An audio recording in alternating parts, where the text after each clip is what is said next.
Today is Tuesday, October 19, 2021. Roland Martin Unfiltered on the Black Star Network, coming to you live from Atlanta from the Operation Hope 8th Annual Hope Global Forum. Coming up on today's show, as the U.S. Senate is getting ready to vote on the Freedom to Vote Act, the voting rights bill, the Republicans are promising a filibuster tomorrow.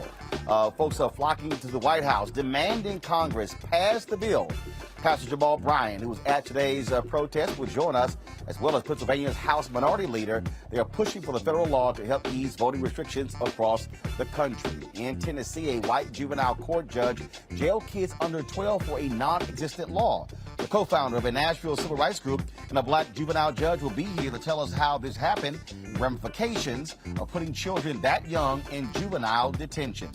The family of a South Carolina black man who died while in custody in the Charleston County jail is demanding criminal charges for those responsible for the killing of Jamal Sutherland. Will be joined by the family as well as their attorney, Ben Crump.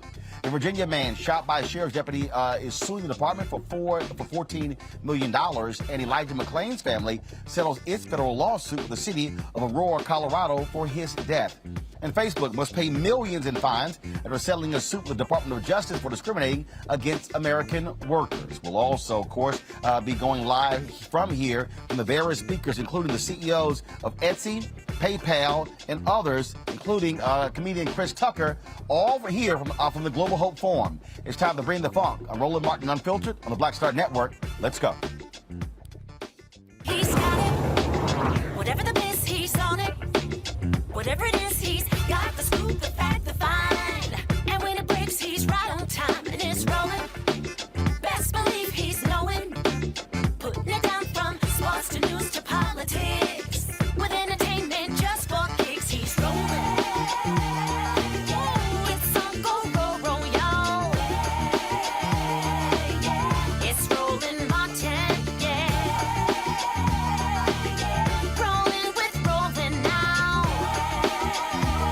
He's funk, he's fresh, he's real, the best, you know he's Roland Martin now.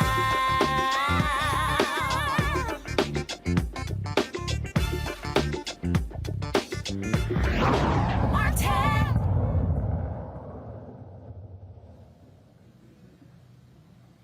Folks, we're here in Atlanta at the Hyatt Regency Atlanta for the Hope Global Forum in 2021. This is their 8th annual gathering. It is a live as well as virtual event.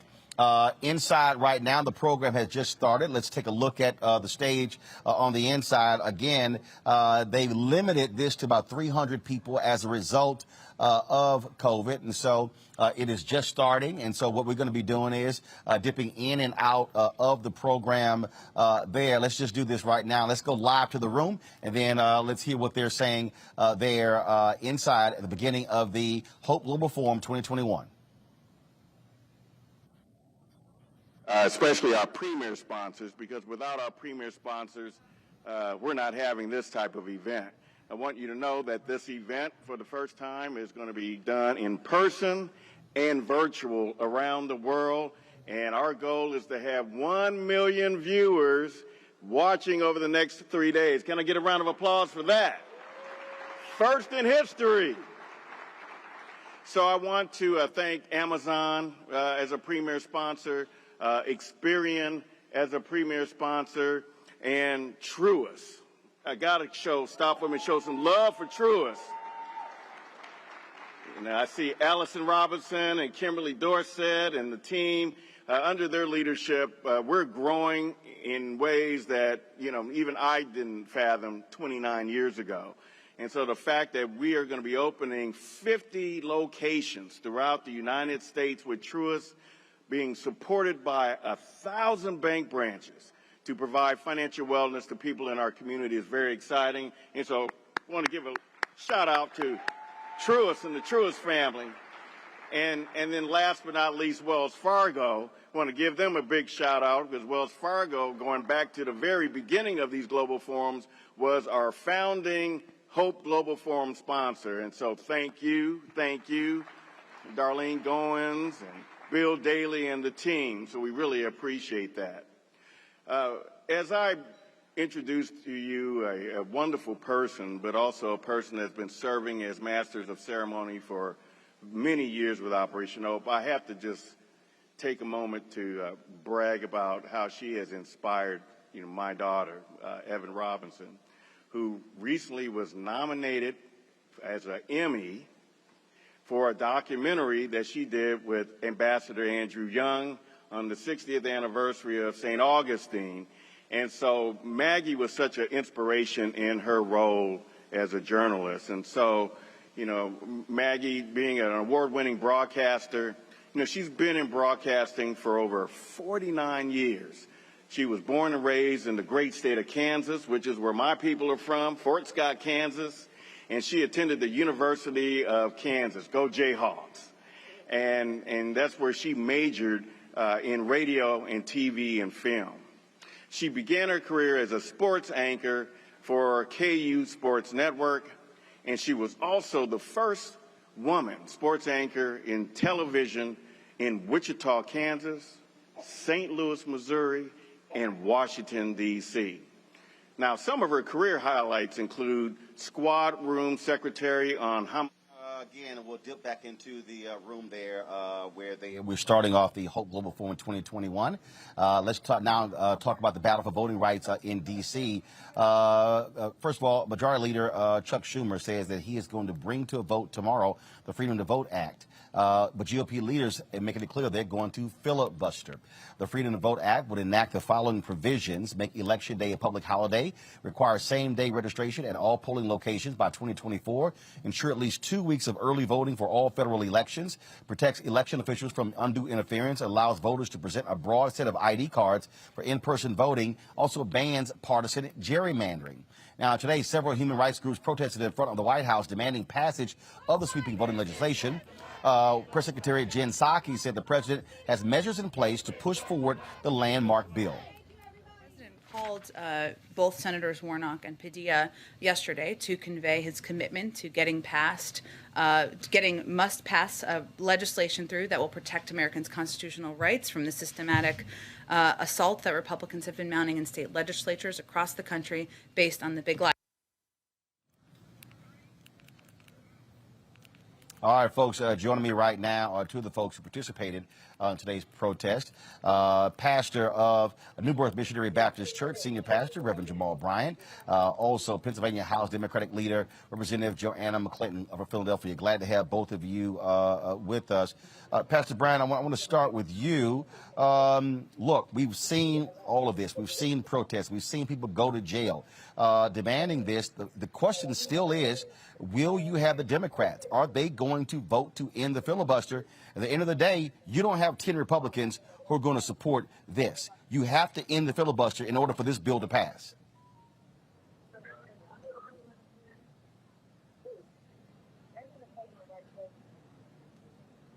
Jamal, can you hear me? I can hear you now, sir. Let's go. Okay, all right, then. So, like I said, look, you got to have Democrats who in the filibuster. You're not going to have 10 Republicans who are going to vote to pass this bill. So, the only way this thing moves forward is if Democrats in the filibuster.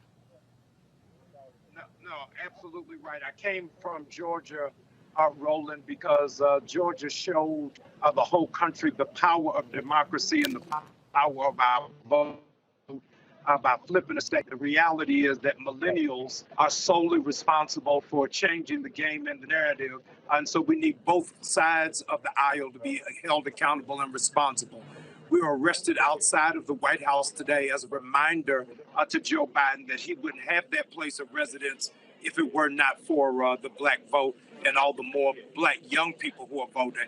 So I left out of being arrested today to come stand with these activists at Howard University tonight. I want let's now go to, of course, Leader McClinton. Again, the issue that we are facing right now is you have to get Arizona Senator Kristen Sinema, West Virginia Senator Joe Manchin to move on this. They've indicated they're not going to end the filibuster. So is tomorrow an exercise in futility? Tomorrow is definitely not an exercise of futility. If we have people protesting, marching, reminding President Biden how he got there last November, we're going to see some change. It is time to get rid of the filibuster. People all across America need to be able to vote without the threat of more voting disenfranchisement laws coming to pass. So, all right, vote takes tomorrow. Let's say it fails. What's next? If it fails, they need to go ahead and move on the John Lewis Act. That was sent to the Senate some time ago, and there's been no movement whatsoever. Pastor Bryant, but here's the deal, though. Even if you talk about moving on the John Lewis Act, you still don't have 60 votes for that. I mean, again, we can go back and forth on this. You have to have 60 votes if Democrats do not end the filibuster. So where are we going to be this time tomorrow night if they take a vote and then let's say it fails if they fail to end the filibuster? Okay, what's next? But then we go back and strategize. John Lewis was clear. He said in no uncertain terms that the vote is the most powerful nonviolent weapon that we have. So we're going to have to use it. It was a great activist that says we don't have permanent friends, we have permanent interests. And if the Democratic Party shows that they are not going to stand by the best interests of the marginalized and the oppressed, it's time for us to really reevaluate our priorities as we go into this midterm election cycle. Again, what we're seeing is Senator Chuck Schumer say they're going to move on this, but there's no indication that there are 10 Republicans who are going to vote. Are you concerned, Leader McClinton, that if Democrats do not get this done, that black voters are going to stay home in 2022 and say, we gave you the majority, we gave you the House, we gave you the Senate, we gave you the White House, and didn't do a damn thing with it? It's not so much about voters staying home. It's about them thinking that while we have the opportunity to do good, we rather say, oh, we can't get enough votes and shrug our shoulders and say there's nothing to accomplish. I'm reminded of the words of Congressman Lewis. Where's the good trouble? Where are our leaders in Congress getting into good trouble when we need them to protect the voting rights of people all across our country? What are they doing about it? And how can they keep the people who came out in droves just last year excited about the opportunity to participate and choose leaders who will be active? To that point, Pastor Bryant, that is a concern, that if you do not see action on the part of Democrats, black voters and others will say, hey, why should I give you more votes? Why should I put more Democrats in power if you didn't use the power that we already gave you? That is a real concern, Roland. What a lot of people don't know is that we had in Georgia, more people came out to vote for the special election in January than came for the presidential election in November. And those are young people who were giving democracy a chance and an opportunity, and we can't fail. Reverend Jesse Jackson used to always say, there's never been a battle we fought that we showed up to. This cannot be the exception for that. We've got to show up and we've got to keep swinging. This is not going to be a knockout, but it is a major punch. All right, then. So I certainly want to thank both of you. I want to thank the students at Howard University, all the folks who have been out there protesting today. Tomorrow, the National Coalition of Black Civic Participation, they're going to have a protest in front of the Supreme Court. We'll be live streaming that right here on the Black Star Network. So please, folks, be sure to check that app. 2 p.m. tomorrow, we'll be streaming that. While we're here at the Hope Global Forum, we'll be doing that as well back there in D.C. And so, folks, thank you so very much for joining us. Let's go to Texas, where a group of civil rights organizations have filed a federal suit over the state's new map for U.S. House of Representatives. Now, the suit claims Texas Republicans are purposely diminishing the power of minority voters, particularly Latinos. Texas received 2 new House seats after the 2020 census due to rapid minority population growth. In fact, 95% of all growth in Texas is a result of non-whites. Yet the seats in Houston and Austin will give the Republicans an advantage over the Democrats. Let's go to my panel. Dr. Mustafa Santiago Ali, former senior advisor for Environmental Justice, EPA. Benjamin Dixon, host of the Benjamin Dixon Show podcast. Kelly Bethea, communication strategist. Ben, I want to start with you on this particular point here. This is white Republicans trying to use their power to hold on as much as they can. They've been getting crushed in the suburbs, and so what they have been doing is basically stripping minority votes left and right. This map absolutely disenfranchises minority voters. Absolutely, and this is another reason there has to be action taken on the federal level. We've seen gerrymandering throughout American history, but it is getting to a point where it's blatant and it's so much more out of control. And we've seen this happen in South Carolina. We've seen this happen in South Florida. When there's an opportunity for Republicans to hold on to power, there's no rule that they won't break. There's no district that they won't crack. They will do everything that they possibly can in terms of gerrymandering the map to hold on to power. And we have to have action on the federal level, or else we're going to continue to suffer like this. And that point there, again, what we're looking here, Kelly, the lawsuits. They're going to matter. And so the law is created for civil rights under law. You're also talking about Mark Elias. You're talking about NAACP, LDF. But the problem is, if this thing goes to the Supreme Court, you got a 6-3 conservative majority on the Supreme Court, which is why the For the People Act is so important to deal with this. Exactly. And it all honestly goes back to, ironically, why voting matters.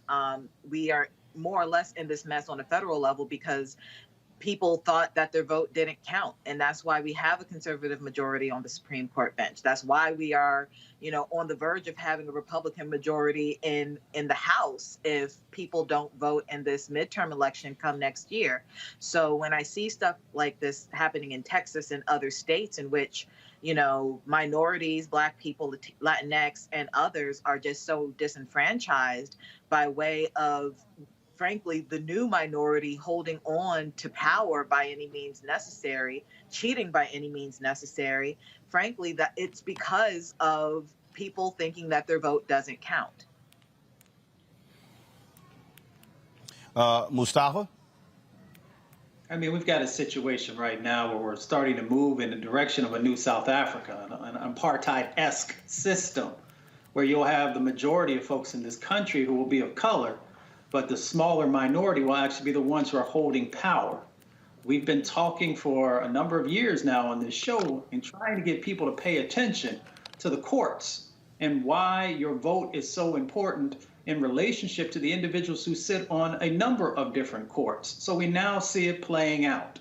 And we also got to call out the fact that we continue to have folks on Capitol Hill who refuse to stand up and do the right thing. You got all these folks who want to call themselves moderate Republicans.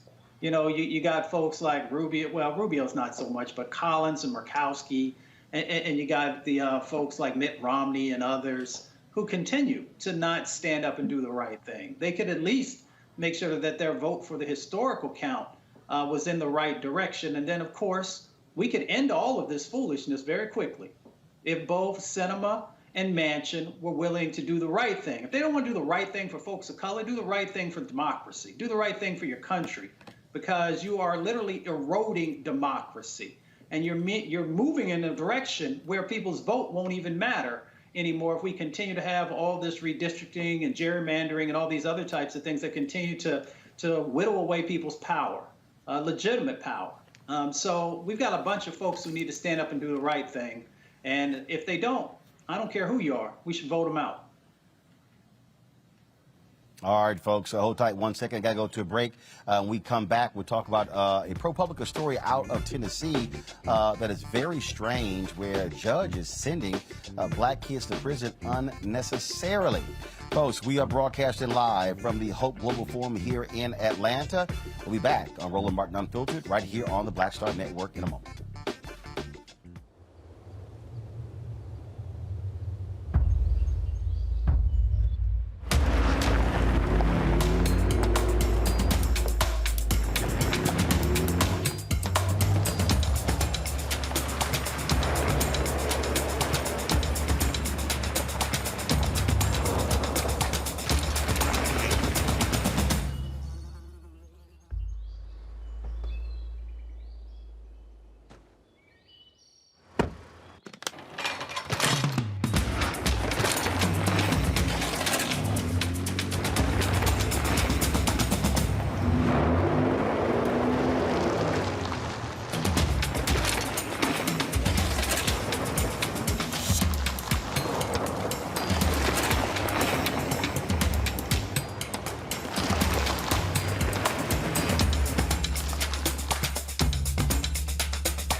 Betty is saving big holiday shopping at Amazon. So now, she's free to become Bear Hug Betty. Settle in, kids. You'll be there a while. Ooh, where you going?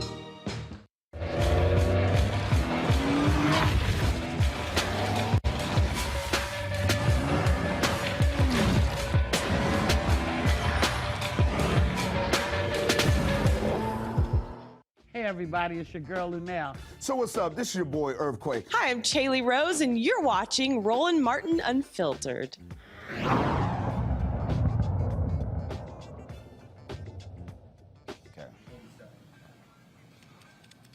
All right, folks. So we are here.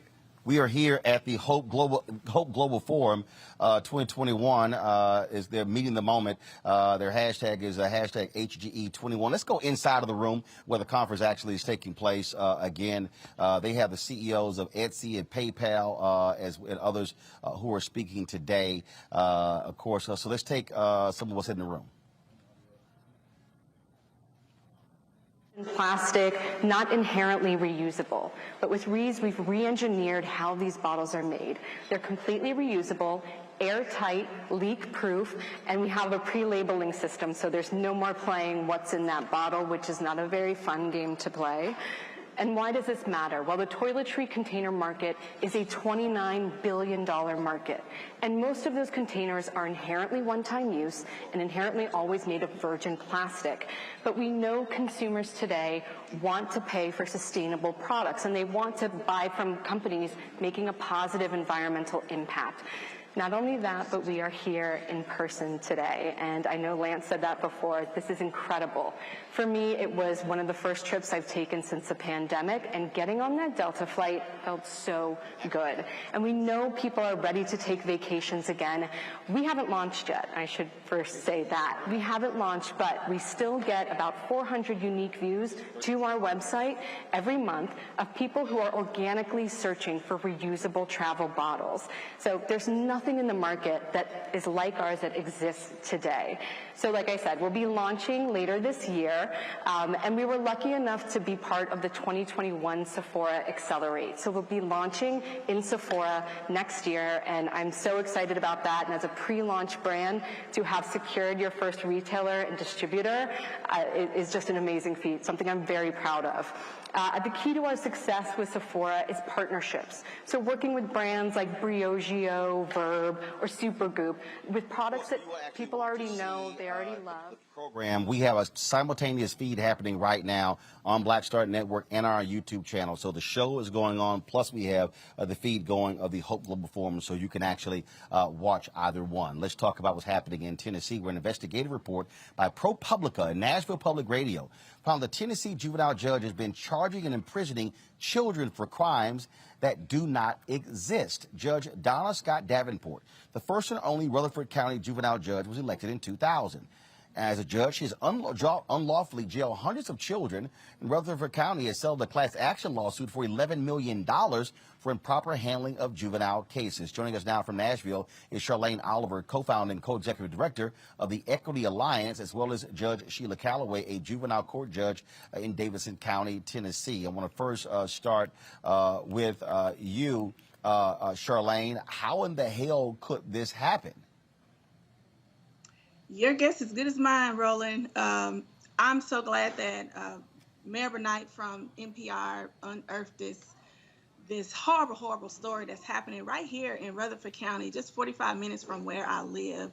And my question is, where is this probably happening in so many other places across Tennessee and across the country, and we don't even know about it? And this is just an egregious, horrible act and a crime for her to be jailing Black kids inappropriately and illegally, making up crimes. Basically, everyone turned a blind eye to their moral accomplice and said, we're just going to go along and get along and let this judge do what the hell she has been wanting to do since she's been in this seat. Okay, so is there a state investigation? Are folks looking into her actions? Is she facing any sort of penalty? Not at the moment. So right now there is a civil class action lawsuit that some of the families have filed. They're asking for more families to come forward to join that lawsuit. There is a change.org petition asking for her removal from office. The governor has asked the Board of Judicial Conduct to review her behavior, but that's not good enough. We need her to go. We need her to be unseated. We need her to be removed. We need her to be criminally charged. So that's what's happening. And look, this has been happening since 2016 is when the incident happened. And the community has been outraged ever since then. And we need more action. Right now, reviews and reports are not cutting it. Absolutely. This is just, it's just startling. A lot of people have been talking about this on the social media. Judge Callaway, you can't talk specifically about this case, but in terms of the leeway, what is the leeway that juvenile court judges have? And is this particular issue, is this sparking an examination of the entire system? In Tennessee, we do have a lot of leeway as a juvenile court judge in determining who should be held in a detention facility and who should not.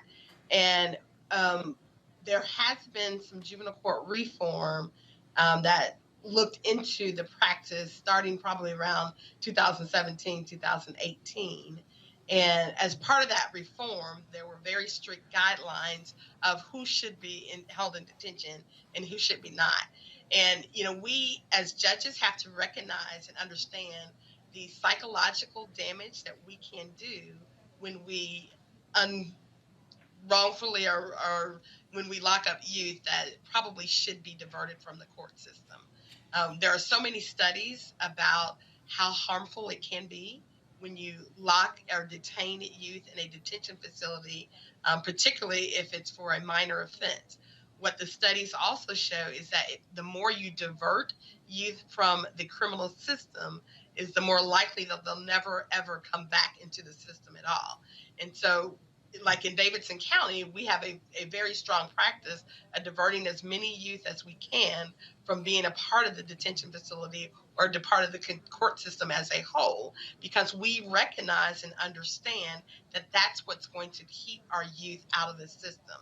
And so, yes, there is a lot of leeway, and more of the judges, particularly judges in Tennessee, should definitely follow in the Reform Act and to make sure that we're doing everything we can to keep youth out of the system versus placing them in the system.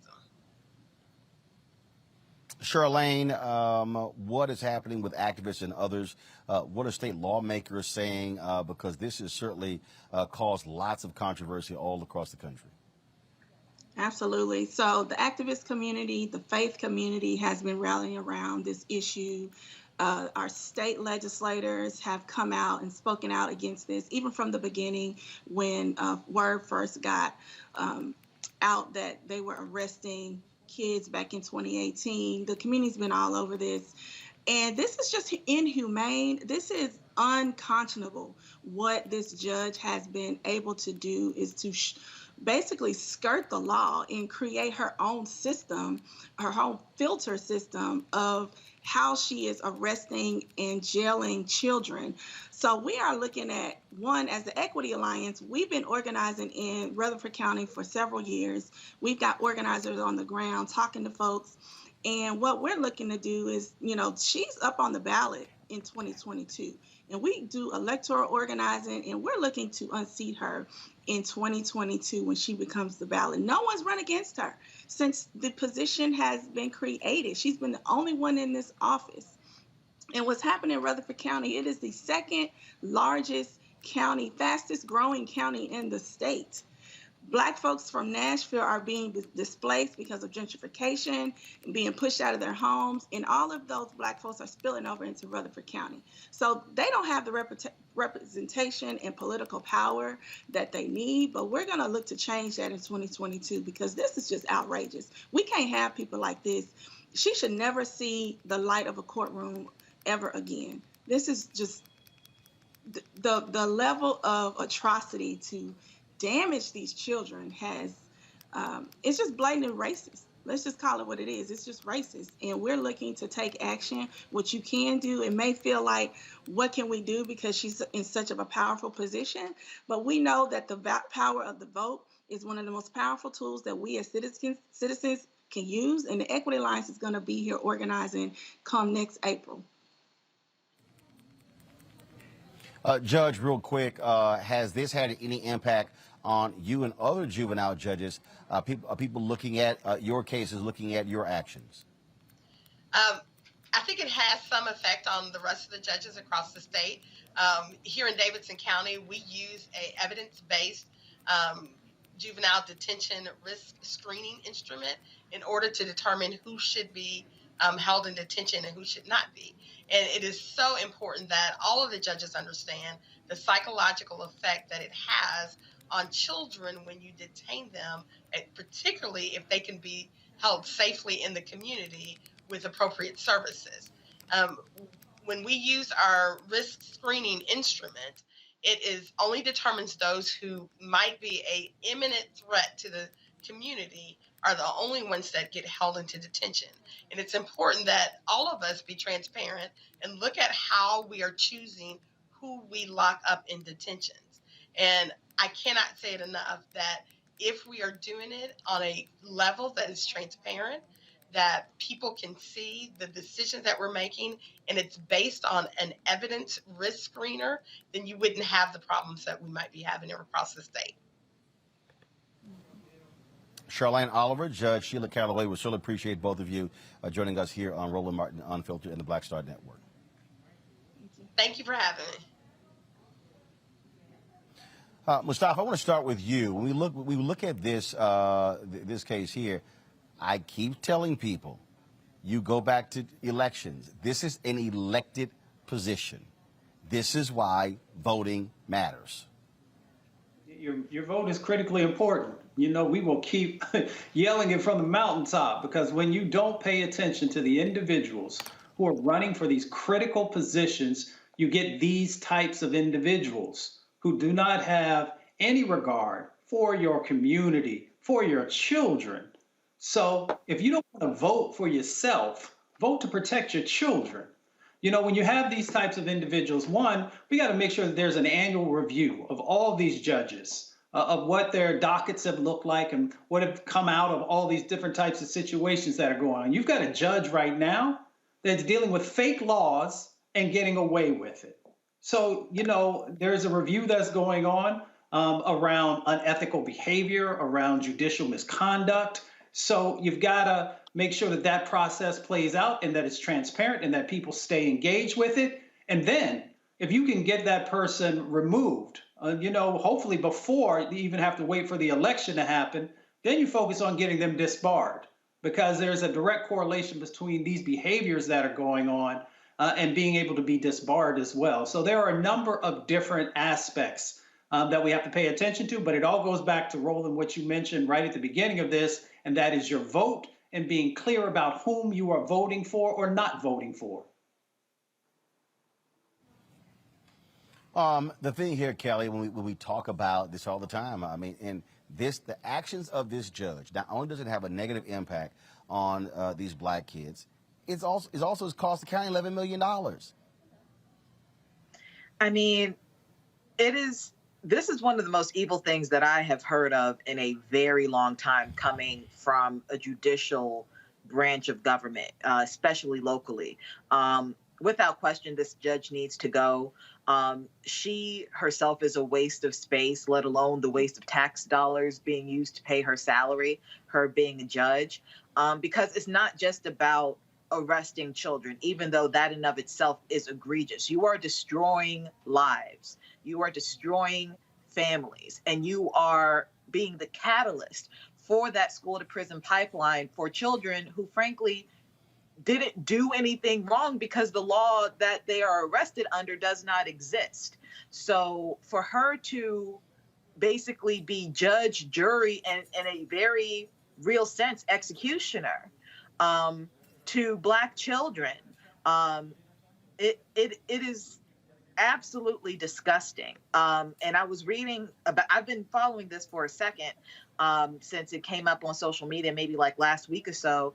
And the levels of unethical behavior that this judge has done, including having a radio show while she still presides over the bench, talking about present cases and the like.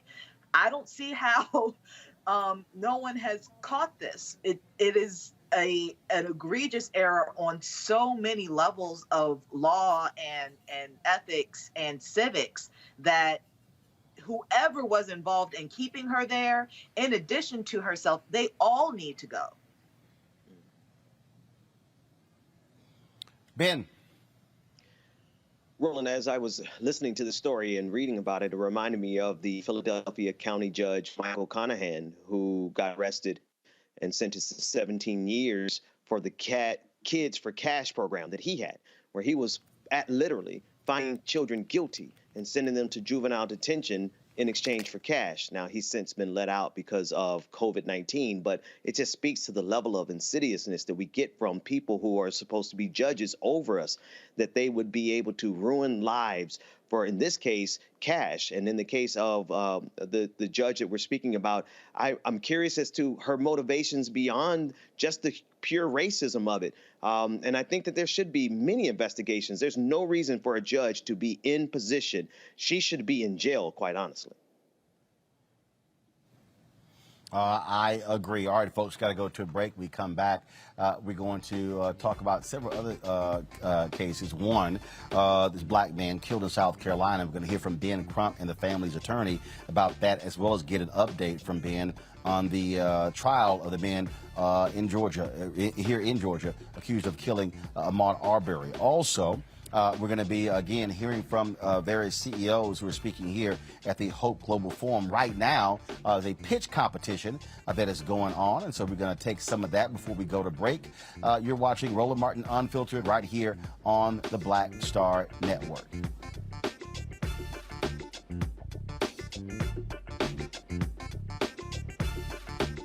That is an excellent question. When I developed these pants, I realized there was a twofold problem and a twofold solution. First, oh, that spin class was brutal. Well, you can try using the Buick's massaging seat. Ooh, yeah, that's nice. Can I use Apple CarPlay to put some music on? Sure. It's wireless. Pick something we all like. Okay, hold on. What's your Buick's Wi-Fi password? Buick Envision 2021. Oh, you should pick something stronger. That's really predictable. That's a really tight spot. Don't worry. I used to hate parallel parking. Me too. Hey. Really outdid yourself. Yes, we did. The all-new Buick Envision, an SUV built around you. All of you. Once upon a time, there lived a princess with really long hair who was waiting for a prince to come save her. But really, who has time for that? Let's go. Feeling myself. I'm feeling She ordered herself a ladder with Prime one-day delivery, and she was out of there. I want some hood girls looking back at it and a good girl in my tax bracket. Now, her hairdressing empire is killing it. And the prince? Well, who cares? Prime changes everything. Peace and love, everybody. I'm Purple Wonder Love. Hey, I'm Donnie Simpson. What's up? I'm Lance Gross, and you're watching Roland Martin Unfiltered.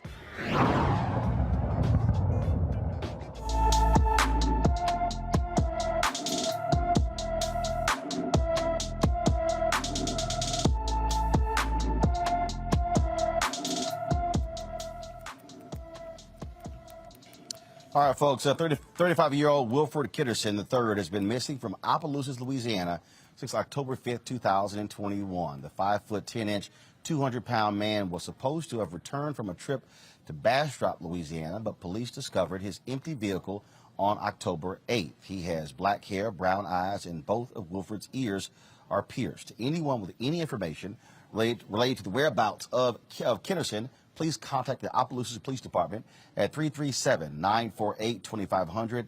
Again, that is 337-948-2500.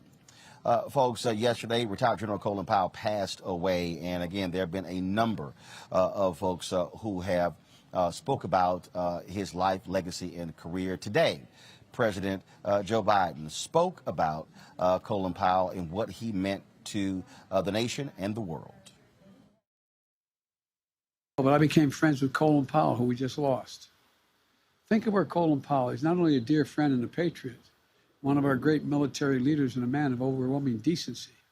This is a guy born son of immigrants in New York City, raised in Harlem in the South Bronx, graduated from City College in New York. And he rose to the highest ranks, not only in the military, but also in areas of foreign policy and statecraft. This is a guy, and we talk about it, who had teachers who looked at this African-American kid and said, you can do anything. So all I want to say to you, really, is don't underestimate what you do. I want to go to my panel here. I am not going to read the statement, but Kelly, the pathetic orange man certainly showed exactly who he was by releasing first of all, it's not a shocking statement, how he just trashed the legacy of Colin Powell. But here's what's interesting. You haven't had any Republicans who have had the decency to publicly call him out for the pathetic statement he sent out that shows you that they are willing to allow this degenerate to say whatever he wants to say, and they won't even have the guts to stand up for a true American hero.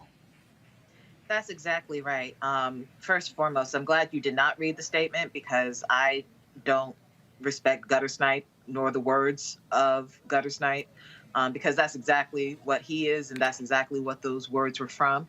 But the fact that this man, if you even want to call him that at this point, still has really, for lack of a better phrase, he has the Republicans by the balls at this point for no real good reason outside of white power trying its damnedest to stand on its last leg and be preserved. And for whatever reason, he is representing all of that. And because they don't want to lose the power, the little power that they have, Republicans are rallying behind him because that's where their base is, as opposed to denouncing him and moving the base away from degenerates and back to a modicum of what Republican values are supposed to mean and represent. But back to Colin Powell himself, again, he was an incredible man. Everything that has been said about him from his friends and colleagues is absolutely true. He was respectable. He was respected. He was, he redefined dignity. He redefined integrity. It takes a lot for a man to admit that he made a mistake, let alone the most powerful black man in America at that time to admit that he made a mistake. He was Obama before Obama existed. He was a hero to so many, myself included. I had the privilege of meeting him when I was 12, and I wrote about it on my Twitter feed. I won't go into it here, but it's a cute story about a 12-year-old who meets her hero, because that's exactly what happened. So I would like for myself and others to remember him for who he was. He was a general. He was a hero. He was a diplomat. He was a father, he was a husband, and he was a friend. I'm not going to besmirch his memory by harping on that of a gutter snipe's opinion. I'm not going to do that. Right. Well, again, it goes to show you, Ben, how the Republican Party has no decency, has no respect for themselves, in that they have not roundly condemned and criticized Donald Trump for being the pathetic man he is based upon what he had to say about Colin Powell. And they absolutely love how pathetic and how mediocre Donald Trump actually is because he's become the symbol of their hope and their potential because they themselves are relishing and languishing in mediocrity. But in terms of Colin Powell, what he represented to a lot of black people in this country, and like Kelly mentioned, he, to be able to look at the cameras and say, yeah, I got that wrong.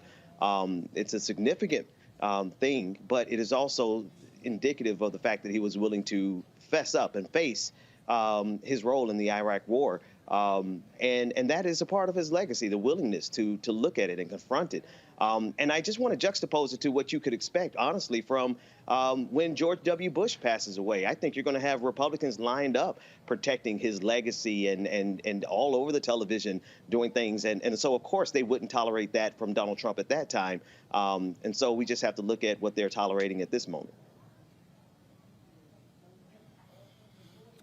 It shows you how this party has no morals, no values, no principles, no convictions, Mustafa, that they would not protect one of their own, a man who was a Republican, a man who worked for 4 presidents, a man who is indeed a real American hero, that they would just allow this thug to say whatever he want to say and not come to the defense of Colin Powell. Yeah, it's amazing. You know, Colin Powell was a great man. And it's the difference between greatness and being average. Ben said mediocre. I actually like that word mediocre, because when you look at Colin Powell, he wasn't born with a silver spoon in his mouth. And when the country called him, he responded affirmatively. He showed up. When Donald Trump, who was born with privilege, was called to serve, he ran in the other direction. He had bone spurs and he played sports, you know, in college. So everyone knew that he was faking. And then Colin Powell also had to be able to navigate, you know, the racism that existed inside of the military and inside of society. And it didn't allow it to make him bitter. But what he did do was get focused, and he made it to the highest levels. And then he began to make sure that he was opening doors for others.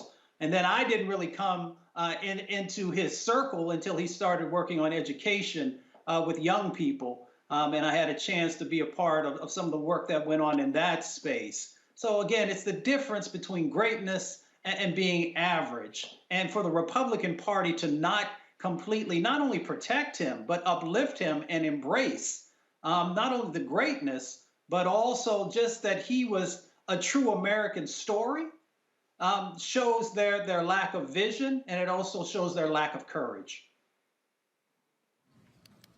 All right, folks, so tight. 1 second. When we come back, we're going to hear from attorney Ben Crump and the family of a South Carolina man killed in custody of folks at a jail there. And also, we have more from the Hope Global Forum here in Atlanta, the 8th annual Hope Global Forum. Right now, what's taking place in the ballroom is a pitch competition. And so we're going to go to break, take some of that, and then we'll come right back here. Roland Martin Unfiltered, right here on the Black Star Network. Good evening, everyone. Good evening, everyone. Good evening. Thought I was in here by myself. I'm Chris Ray, International President of Phi Beta Sigma Fraternity Incorporated.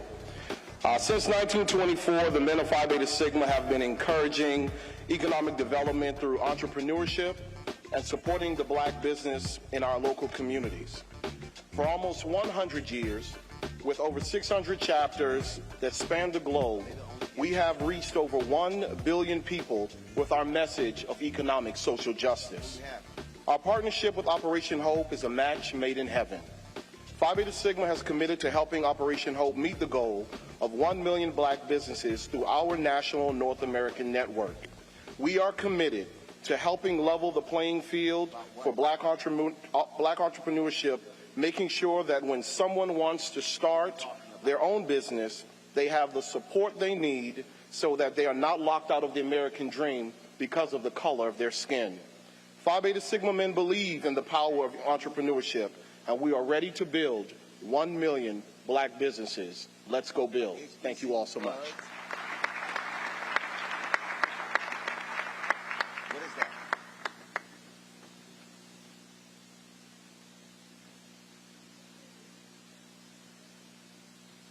Give everybody a round of applause again, please.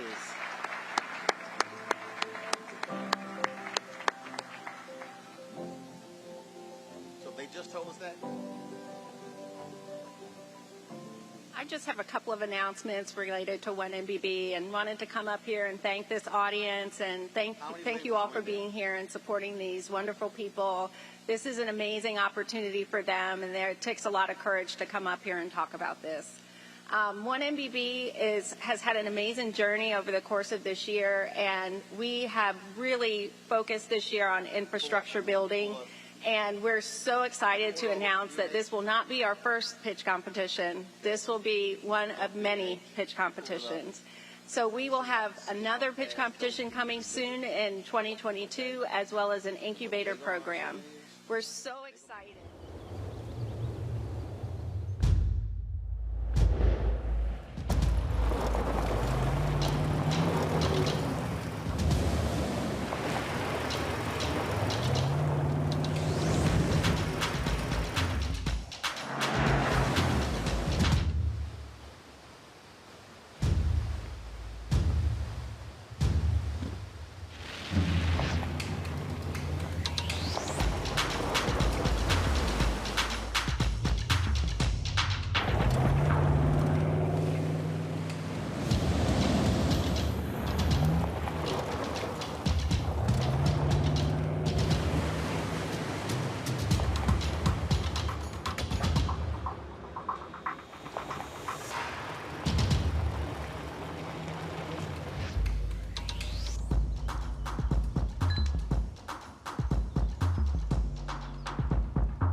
Maureen is saving big holiday shopping at Amazon, so now she's free to become Maureen the Merrier.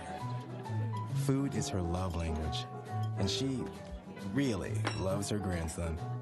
Like, really loves. Yo, it's your man Dion Cole from Blackish, and you're watching Roland Martin Unfiltered. Stay woke.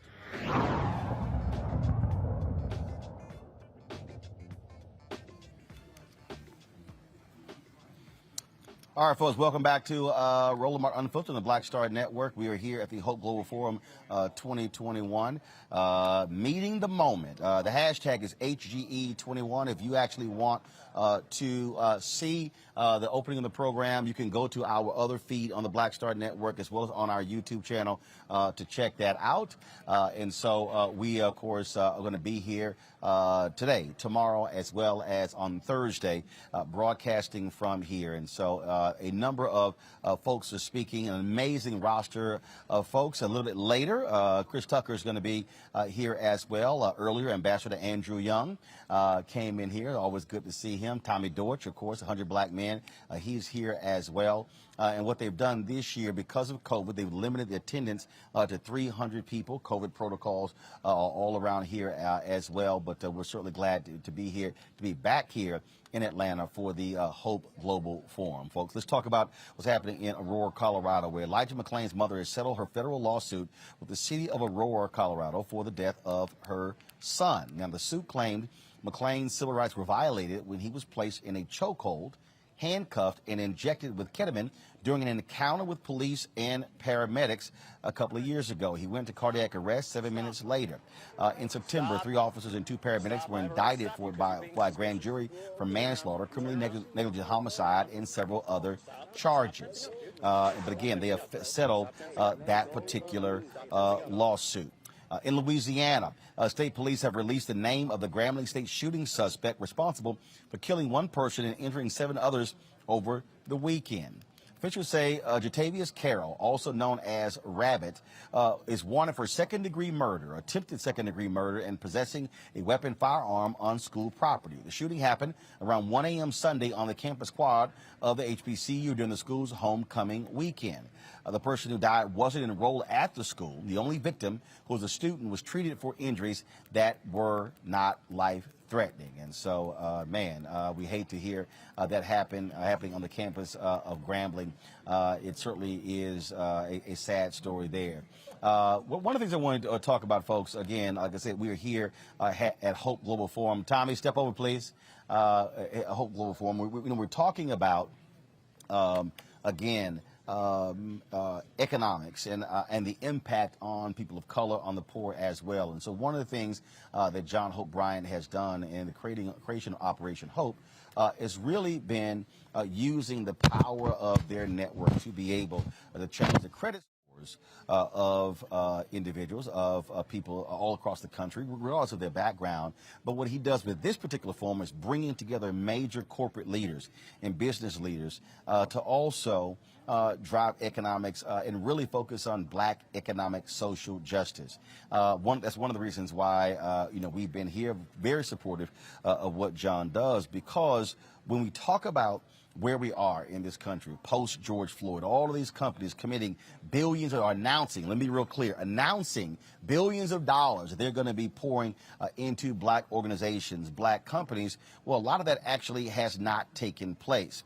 And so we had John on our show earlier this year talking about the effort that he's working with Shopify to stand up 1 million black-owned businesses, getting them online, being able to showcase their products and things along those lines. And so here at the Hope Global Forum, you have, and it's really modeled off of Davos. And what happens with Davos, you got all the billionaires and the other folks who go to Switzerland, and they're there, talking about economics, flying in on their private planes. And so what this is about is being able to bring these other corporate leaders to talk about how they're going to help the poor and the disadvantaged. And so this is the 8th annual one. Tommy Dortch, he, of course, 100 Black Men, entrepreneur here in Atlanta. We, of course, had him on the show. We were here a few weeks ago at Dikembe Mutombo's house. Tommy, always good to see you, man.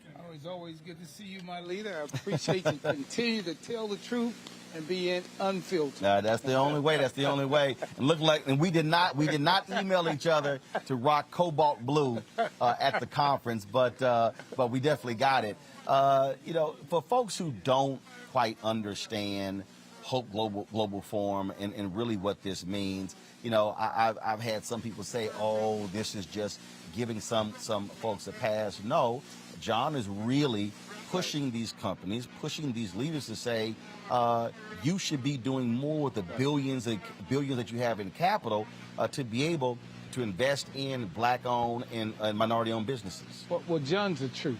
When you look at what he's been doing in our schools, teaching our young people first the importance of savings and the value of their credit, what he's done in helping families and those in challenged communities to build their credit ratings so that they understand that's a part of life. And then what he's doing in getting these corporations in to make sure that they're corporately responsible. John has done a phenomenal job. And what he's done with Operation Hope, I agreed, and I've been cutting boards. I agreed to serve on the South Eastern board because of the great work he's doing. We have a partnership on this whole piece on the 1 million black businesses to try and help businesses grow and get them in. So John Bryant and Hope has been there, and this global conference brings it all together, the international connecting with us locally. And so I can say that this is not show, this is not for show. If you look at everything he's done over the years, John Bryant and Operation Hope has been in the center of our community, home ownership. So for those who are not here, they're missing out on a great opportunity, because what I can tell you, John and Operation Hope is here for making sure our communities are uplifted. Well, first of all, for those who cannot be here, we're live streaming this. It's available on the Operation Hope channel, on their social media pages. It's on our Black Star Network, our pages as well. The thing that I have been very particular about, aggressive about, and folks, y'all have seen it. Thankfully, you've seen ads that we've been running from Nissan, from Amazon, from Buick. We'll be soon starting with Verizon. They're going to be sponsoring our marketplace segment, and as well as our tech talk segment here in the fourth quarter. Is challenging these companies when it comes to black-owned media spending. And the thing that we have seen after the death of George Floyd, all of these companies, they put press releases out and made all of these announcements. And when General Motors made their announcement, and I told them point blank when I met with them, I said, I am not going to praise you for press releases. Right. I'm going to praise you for direct deposits. And I think one of the things that we have to do as African Americans, we've got to hold off on giving folks pats on the backs and awards and presentations and shout outs until they do the work, as opposed to the announcements. They made commitments of billions of dollars. They have 30 to 50 billion. And I don't think they've exceeded 150 million. And so when you look at that, so we're talking with all the HBCUs about the keepers of the promise. We have got to stop in the African American community of giving our money away and people not giving us return on our investment, because we're investing in these companies. I mean, it was amazing, and I was disappointed, even though one of my friends, a CEO, gave $100 million and told him to use it any way he saw fit. That's bull. That is not something that shows true commitment to the African American community and underserved communities. I'm happy for my friend who got the $100 million, but think about all of the great organizations. And Roland, you've been on point. I mean, when we find some wrong, we send it to you because we know you're going to do it, and then we make sure we check on these corporations. They should be investing in you and investing in people like you who are putting the word out in the street, who can share it. But these companies talking about it's not what they say, it's what they do. Well, look, you talked about that, and like I did a whole deal on it, and I text Van. I'm supportive of that. That's not a problem. But here's what I said: Amazon spends, and I appreciate them being one of our advertisers. They spend $20 billion a year on marketing. Right. If black-owned media got 10% of the annual spend, that's $2 billion. Right. That would completely change black-owned media. That's just one company. Right. That's just one company. And the return that they would get from doing that. There you go. And that's the thing. They're putting money in all these other companies. They're creating all this crazy advertisement. Some of it is stereotypical advertisement to try and get black folks in. But for me, I'm going to my black media. And just as with the black banks, we used to have about 85 black banks in this nation. We're down to 18.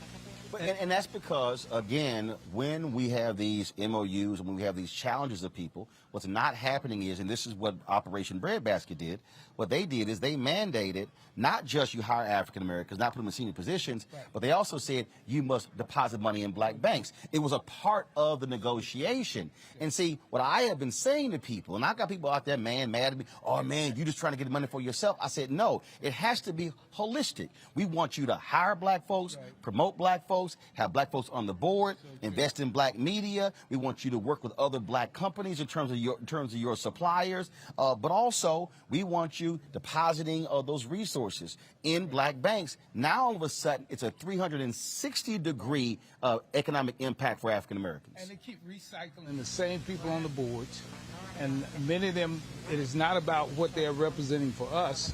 They get in there, and you don't have the voices who are saying, well, you should do this. This is not right.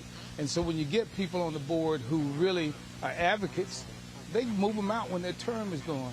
And then when you look at the numbers, the sheer numbers of black folks there, but for us, they need to understand when they invest in folks who speak truth to power, people like your organization, Rashad Ritchie and others, then what they will get is people who will say, that's a good company. Because that company is not trying to filter. That company is not trying to. Oh, I already get it. Oh, Roland, we need brand safety. You're sort of controversial, and I'm like, well, y'all damn sure don't. I saw a City commercial on Fox News. Right. So true. I saw an Advil commercial on Fox News. And look at Fox News. I saw Nutrisystem spots on Fox News. That's right. I guess they're not controversial. And look at those companies who invested in President Trump.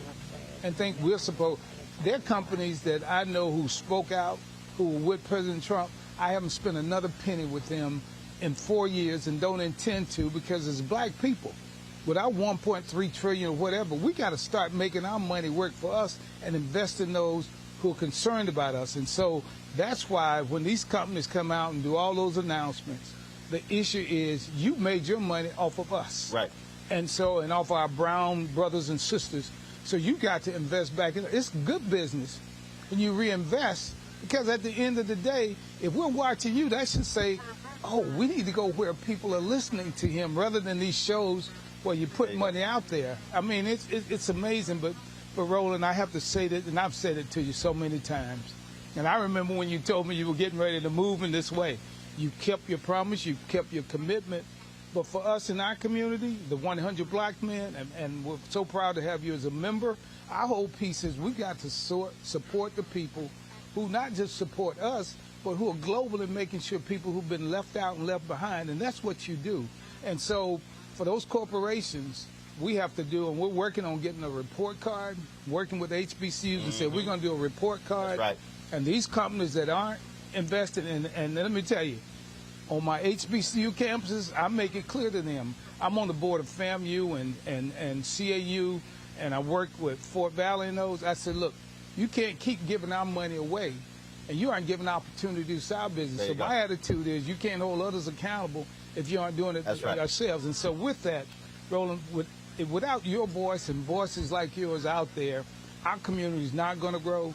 We got to hold the consciousness of people, hold them to what they say they're going to do. But at the other end of that, I love the way those companies who have been doing right, you give them their praise. Yeah. And these other companies need to know they can get their praise. That's it. And that's the way it goes. I will shout you out, praise you. But like my girl, like she said, but in the color purple. Until you do right by me, that's so I will call you out. Tommy, always good to see you, baby. Always I appreciate you, it. Thanks brother. a bunch. And keep on being unfiltered. Yes, sir. That's how we're going to do it. I'm going to go back up my panel here. I want to bring in Ben Dixon. I want to start with you, Ben, on this point. We have a segment called Where is Our Money? And just a moment, we're going to be talking with attorney Ben Crump as well. And with a segment called Where is Our Money? And we talk about hashtag Black Economic Social Justice. And Ben, it's a trip because I've had black people in my chat, on Instagram, on Twitter, on LinkedIn. Man, you just trying to get yourself paid. And I had to walk these people through. And I had a conversation, Ben, just yesterday with somebody. And I said, think about this here. When Carlos Watson did an interview with somebody and said that Ozzy did $50 million last year, I walked this guy through and I said, do you understand that if we got $50 million in advertising, I could literally say, I'm going to hire 200 black journalists and pay them an average of $100,000. I would spend $20 million. And let's say it's another $10 million for health care, benefits, and, laptops, all that sort of stuff. I mean, all the stuff you need. So now you spend $30 million. You still got 20 left. You still got $20 million left to run the operation. That's 200. That is actually right now in the Baltimore Sun. I need everybody listen to me. The Baltimore Sun right now has a newsroom of 50. So imagine what we could be able to cover, shows be able to develop. That's what happens when we are frozen out of our economic peace. It's not just, oh, you benefit, but we literally can't hire the people watching, your children, those who are graduating. We can't be able to grow and build. That's why we're arguing for our fair share, not just of black media dollars, but every black-owned company, because you got to build capacity. Absolutely, Roland. This type of work, I don't know who those people are in your mentions, in your messages, but they clearly have no idea what goes into putting on a production like you put on every single day, because it costs. And a lot of white America has become accustomed to black folks pulling off miracles because we've had to in the past. But I'm glad that we're in a different position today because we don't have to do like Mary McLeod Bethune and pull off a miracle and start an entire university with $1.50 anymore, right? We have the right to say, pay us. Run us our money because, first of all, our content is better than anything you're going to find on most of these other networks in the first place. So not only is it a good investment in terms of liberation, it's a good investment in terms of content because we stay bringing stuff unfiltered and unrefined, just ready for the masses. I mean, I'll give you an example, Mustafa. So here we are, Anthony on the camera right there. And so I just want people to understand, in terms of how we operate. And so you take this shot here, and so you see what our setup here is. And so, get a shot there of Henry. Anton's over here. In terms of our whole setup, our whole footprint. This is what I'm talking about. When you see, Mustafa, when the MSNBCs of the world and the CNNs of the world, when they go out, this is the kind of footprint that they actually bring. This is what happens when we are able to get that investment. Now what then happens, you can be on the scene, you can build, you can grow, you can be able to report. We're going to be live streaming here for the next 3 days, all day today, all day tomorrow, all day Thursday as well, doing the show here on Friday. Friday as well. This is what we're talking about. And so there's a reason why black-owned media does not have a large enough voice, because if you don't have the dollars, you can't build capacity. There's a reason why pre-COVID, we had 2.6 million black-owned businesses in America. 2.5 million had one employee. That's not a business. Of the 2.6 million, they were doing an average revenue of $54,000. So truth be told, pre-COVID, Mustafa, we only really had 100,000 black-owned businesses, because I don't count if you had one. That's not a business. That's just one person.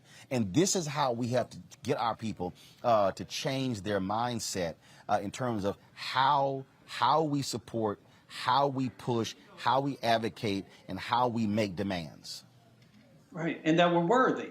You know, sometimes, I know I've been through it myself, you know, understanding that you have worth and that you have a lot to bring to the table. And that's why we have to make sure, one, that we are supporting our own, but then we also got to make sure that folks who are using our dollars, that they are reinvesting inside of our businesses. Because, you know, they'll put black and brown faces on a brochure, or they'll let you come on for 2 or 3 minutes and tell a story.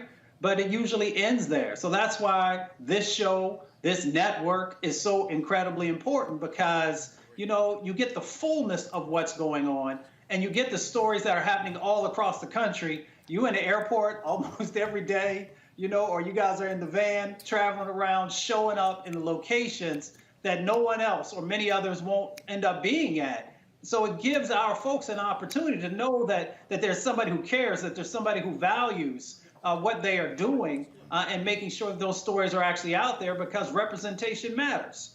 So having that is critically important. And then that last part that you had talked about before, that Ben touched on also, you know, we've got to make sure that there is a comprehensive strategy for these dollars, all the way from the top, all the way down to the contracting and subcontracting opportunities, all of the marketing and advertising, all the way throughout the chain. We got to make sure that there's real accountability that's in that mix. I now will not go to any place. When people ask me to come, I want to know what your board looks like. I want to know what your senior management looks like. I want to know what your vision statements and your priority setting is. And I also want to know if you are actually investing in vulnerable communities, both from the granting side and the contracting and subcontracting side. And if you're not in the right position, I say call me back in 6 months and we'll talk then and see where you are. And Kelly, what our people have to understand, when we are able to grow our black entrepreneurs, guess what? They can now give back to HBCUs. We can fund our own institutions. We can fund voter registration drives. We can fund all these things, and that has to be the mentality. I mean, look, because of our success last year, I was able to create a $25,000 scholarship at my high school. I would have loved for that to be $250,000 or $2.5 million. But again, I've always saying that the one thing that we have to do for black America is we have to have a massive reprogramming of black America. We have got to stop this nonsense that if we see a black-owned business succeeding, oh man, you know, what is they trying to do? Because guess what? If I'm sitting here, if I can employ 100, 200, 300 black journalists, guess what? That's more than nearly every mainstream media company in America. You can change the whole game, but this has to change for us before this changes. You're exactly right. To Ben's point earlier, when he was saying how we need to change our mentality, that we have to struggle, and struggle is normal. Breaking out of that mentality is incredibly important, because when you're talking about, you mentioned HBCUs and giving back to HBCUs. I'm a proud graduate of an HBCU, Bowie State University, and I grew up in D.C., so, you know, Howard's here, UDC's here. So I grew up in this culture of HBCUs, and something that I feel was kind of like intrinsically instilled in us is that, you know, there is no such thing as no. Like, you make do with what you have. And through that mantra, we have created brilliance, but we don't always have to just make do. We can now get more because we deserve more. And a perfect example of this is something as small as a TikTok video made by a young black dancer or a young black singer starts a global trend that is picked up by major corporations. But guess who doesn't get any of the money from that? The person who actually created it. So my point being is that's how powerful we are when we don't get the money. Imagine how much power we would have once we not only ask for it, but demand it because we've earned it through our creativity. Yep, absolutely. Folks, got to go to a break. We come back. We'll talk with attorney Ben Crump and the family of a black man killed at the hands of jailers in South Carolina. It's a shocking story. And that is next right here on Roland Martin Unfiltered, broadcasting live from the Hope Global Forum in Atlanta on the Black Star Network. Back in a moment. Oh, that spin class was brutal. You can try using the Buick's massaging seat. Ooh, yeah, that's nice. Can I use Apple CarPlay to put some music on? Sure, it's wireless. Pick something we all like. Okay, hold on. What's your Buick's Wi-Fi password? Buick Envision 2021. Oh, you should pick something stronger. That's really predictable. That's a really tight spot. Don't worry, I used to hate parallel parking. Me too. Hey. Really outdid yourself. Yes, we did. The all-new Buick Envision, an SUV built around you, all of you. Once upon a time, there lived a princess with really long hair who was waiting for a prince to come save her. But really, who has time for that? Let's go. Feeling myself. I'm feeling She ordered herself a ladder with Prime one-day delivery, and she was out of there. I want some hood girls looking back at it and a good girl in my tax bracket. Now, her hairdressing empire is killing it. And the prince, well, who cares? Prime changed everything. Hi, I'm BB Winans. Hey, I'm Donnie Simpson. What's up? I'm Lance Gross, and you're watching Roland Martin Unfiltered.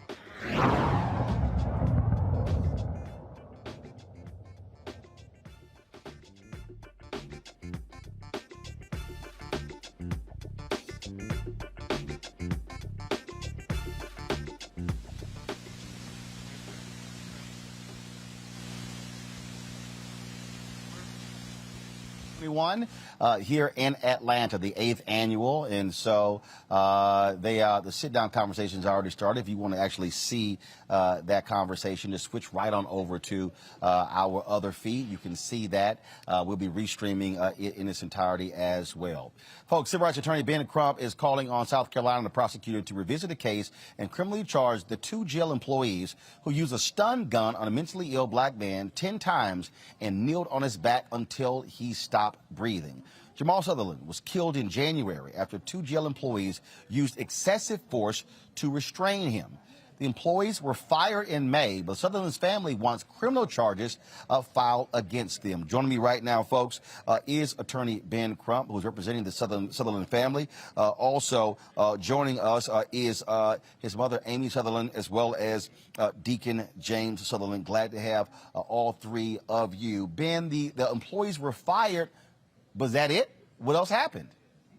You know, Roland, everybody needs to go see the video of Jamal Sutherland. It is just as horrific as the video of George Floyd. And his last words also was, "I can't breathe." They tased him 10 times, Roland Martin. They held him in a prone position for 5 minutes, even though they had him on.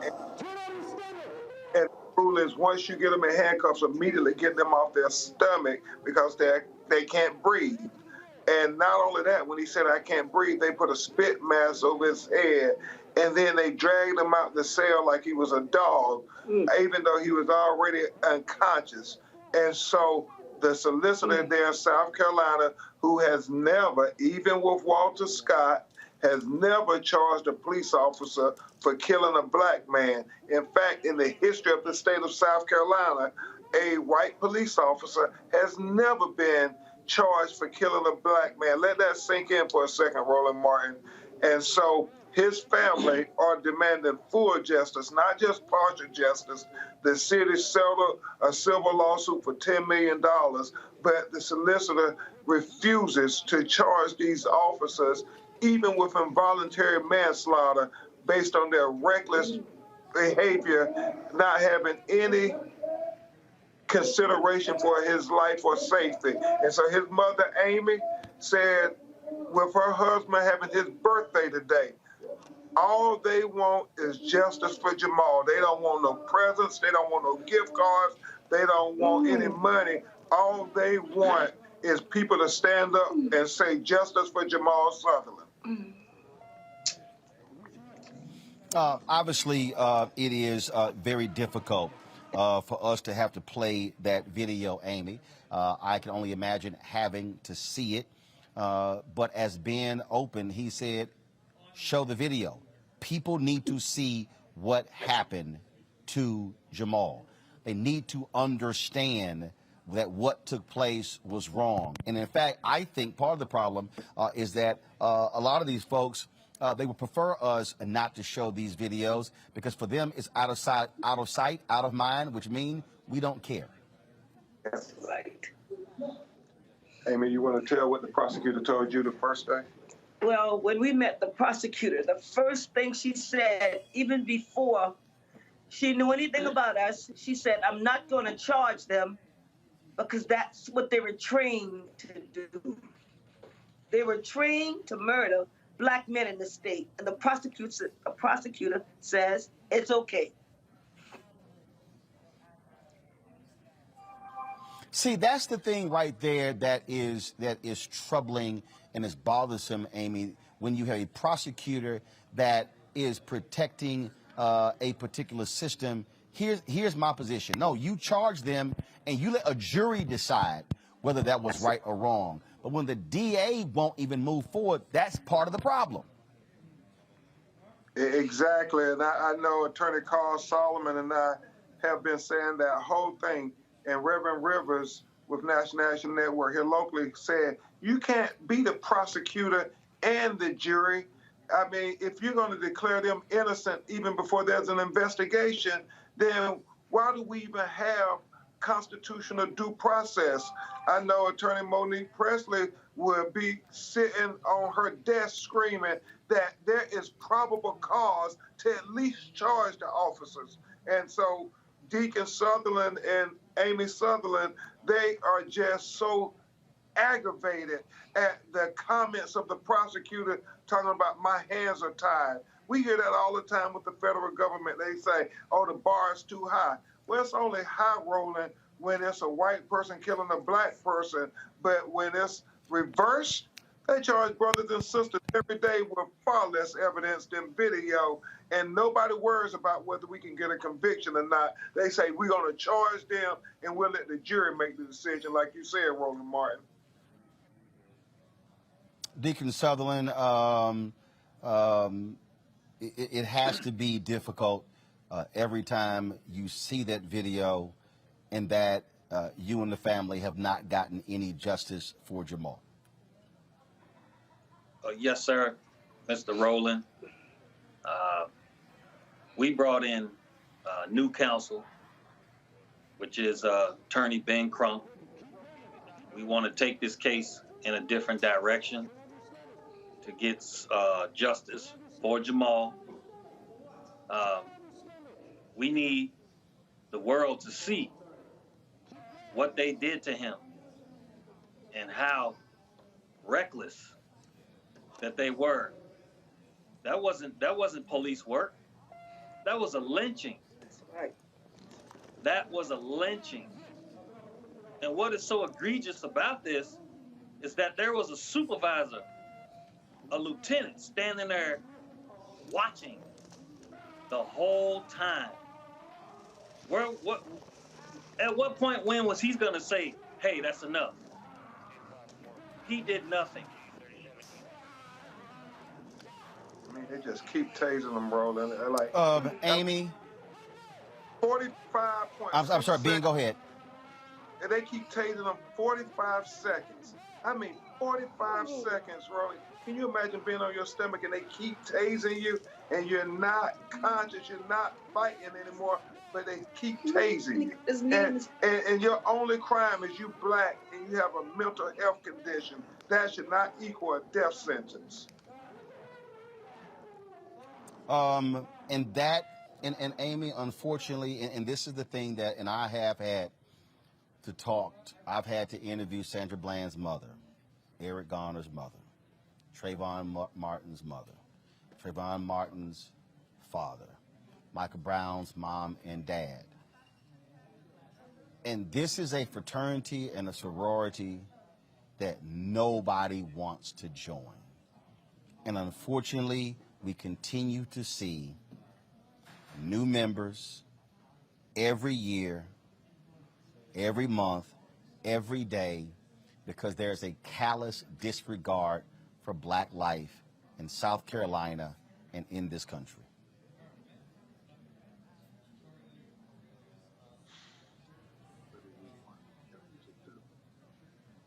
Amy, final thoughts. Well, only thing I say is that Jamal committed no crime really because he was in a mental health crisis.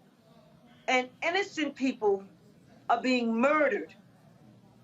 And the system is failing us every day because nobody in the right positions are doing anything against the ones who are doing the wrong thing. If one person would step up and say, Scarlett, you're wrong, it would be a difference. And Scarlett is the solicitor who has not charged any police officer, even though Walter Scott happened under her purview as well. She didn't charge on the state level then. She hasn't charged on the state level now. The federal government has to come in and charge police for killing black people in the state of South Carolina. And that's why we're going to keep coming back, Roland, asking the Jamal Sutherland question. When will a state official in South Carolina charge a white police officer for killing a black person when you think about the hundreds of black people who have been killed by police in South Carolina throughout history? Ben, is there any update on the trial of the jury selection taking place of the white man on trial for killing Ahmaud Arbery there in Georgia? I know you also working with the family in that case. Yeah, Attorney Merritt and I have been studying the process. They keep trying to make the same ludicrous argument, Roland, that we don't know if we're going to be able to sit a fair and impartial jury. Well, we did it for George Floyd in Minneapolis, Minnesota, and that was even more high profile than Ahmaud Arbery. So why can't you sit a fair and impartial jury in South Carolina? And the last thing I'll say, Roland Martin, every time they say that ridiculous argument, we have to say, never, ever have I seen in my life where they would say when a black man is accused of killing a white person, we don't know if we can get a fair and impartial jury. That's right. It is certainly a story that we have to keep telling. This is one of the reasons why I created Roland Martin Unfiltered, why we launched Black Star Network, because unfortunately mainstream media, they are only going to focus on some of these stories. There are far too many of them, but we've made a point that we're going to keep the pressure up and keep it going. And so that I can guarantee you that Amy Sutherland and Deacon Sutherland, that we're not going to forget what happened to Jamal, just like we never forgot what happened to John Crawford III, what happened to so many other brothers and sisters who have been impacted and killed at the hands of jailers as well as police officers. We thank both of you for joining us. Ben Crump, always a pleasure having you on as well. God bless you, Roland Martin. Thank you, sir. Thank you. Thank you very much. I want to go quickly to my panel before I go to a break. Ben, I'm going to circle back to what I said earlier. This district attorney is elected. And we have to understand that if we don't realize the power of our vote, how we can put that person in, put that person out. In fact, somebody just sent me this tweet. Oh my goodness. It was dealing with Marilyn Mosby, if I can try to find it again. And it was just talking about the impact of a black prosecutor and how things change. I'm going to try to find that tweet real quick. But this is what we're talking about. And people need to stop playing games with this, because when we don't vote, prosecutors like this, they stay in power. That's absolutely right. And every time I hear one of these stories, I'm reminded of how consistent this type of behavior is, from Bob McCullough in Ferguson all the way down to the crisis that we're seeing today. We see prosecutors act on behalf of the policing agencies whenever it involves a black person. They become defense attorneys instead of carrying out the adversarial job that they signed up for and that we oftentimes voted them into power for. So we honestly need to hold these people accountable, not only at the ballot box, but every step of the way, because there's absolutely no reason, except for white so-called supremacy, that they would step in, a prosecutor. In no other instance will you see a prosecutor step in and behave as a defense attorney, except for when a cop has killed a black man. We cannot be silent. We must press, we must push, we must prod, Kelly. Otherwise, and the reason why we keep talking about these stories, because frankly, if we don't, who will? If these families don't have an outlet to be able to keep the attention on what happened with their family member, they're not going to be. There are people. This is the thing that really bugs the hell out of me, Kelly. There are people out there who go, man, I'm tired of seeing Ben Crump. There's a reason why families call Ben Crump. It's because he also understands the media game. And the reality is the squeaky wheel gets the most grease. And so you've got to stay in front of folks' face. You've got to be in media. You got to push. You got to prod. You got to say, you are not going to ignore my son, my daughter, and what happened to them. That's the same reason we got the Black and Missing segment. Because if we don't do it, guess what?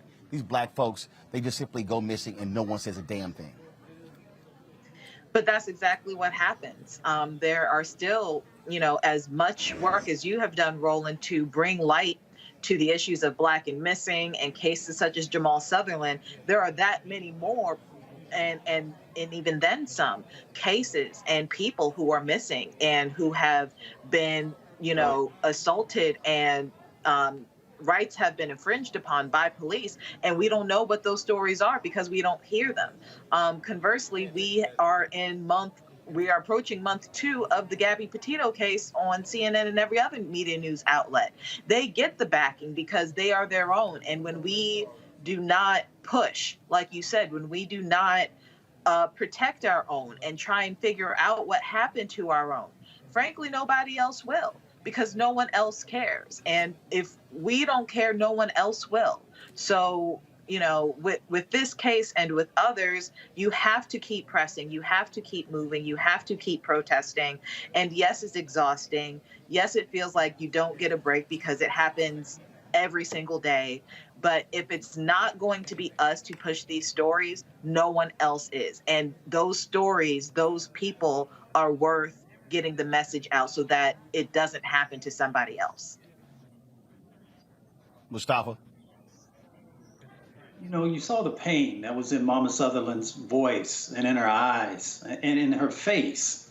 And if that touched you, you need to do something about it. You need to pick up the phone, call down to South Carolina and let people know that you're watching and that you're engaged. Send an email down there.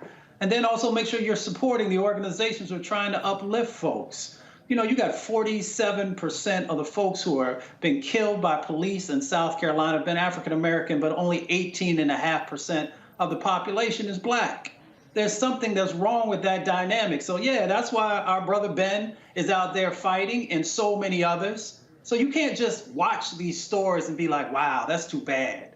You got to also get engaged. You got to do something. You got to use your vote. But you also got to make sure that you're reaching out and letting people know that we're not just going to watch. We're not just going to be bystanders in this process, that we are actually going to get engaged. Indeed. Folks, got to go to a break. When we come back, our marketplace segment. And so we're talking about HBCU Buzz. That is next. And also we'll have more from the Operation Hope, Global Hope Forum here in Atlanta. And so we're going to be, you see what's happening right now, the Q&A happening on the stage as we speak. We'll be talking to some other guests from here as well. Let me give a shout out again. I want to thank Amazon, Nissan, as well as Buick for being partners with us here at Roland Martin Unfiltered. You're seeing their ads. Click the link in the description on Black Star Network as well as on the YouTube to take you to those particular pages. And we believe in supporting those that support Black-owned media because hashtag Black-owned media matters. We'll be right back on Roland Martin Unfiltered, the Black Star Network.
Maureen is saving big holiday shopping at Amazon, so now she's free to become Maureen the Merrier. Food is her love language, and she really loves her grandson. Like, really loves. Hey, I'm Donnie Simpson. Hi, I'm Eric Nolan. I'm Shantae Moore. Hi, my name is LaToya Luckett, and you're watching Roland Martin Unfiltered.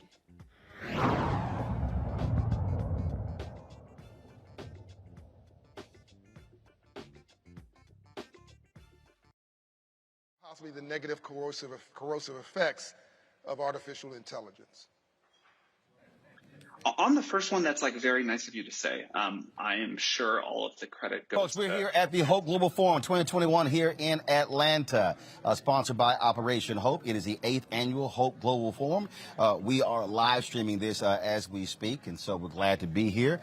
And so we, of course, Q&As are taking place right now. Various CEOs are talking. PayPal CEO, Etsy CEO, Shopify CEO, they are talking. Chris Tucker is going to be speaking in a little bit later as well with Operation Hope founder Jamal Bryant. All right, folks, it's time for our Marketplace segment.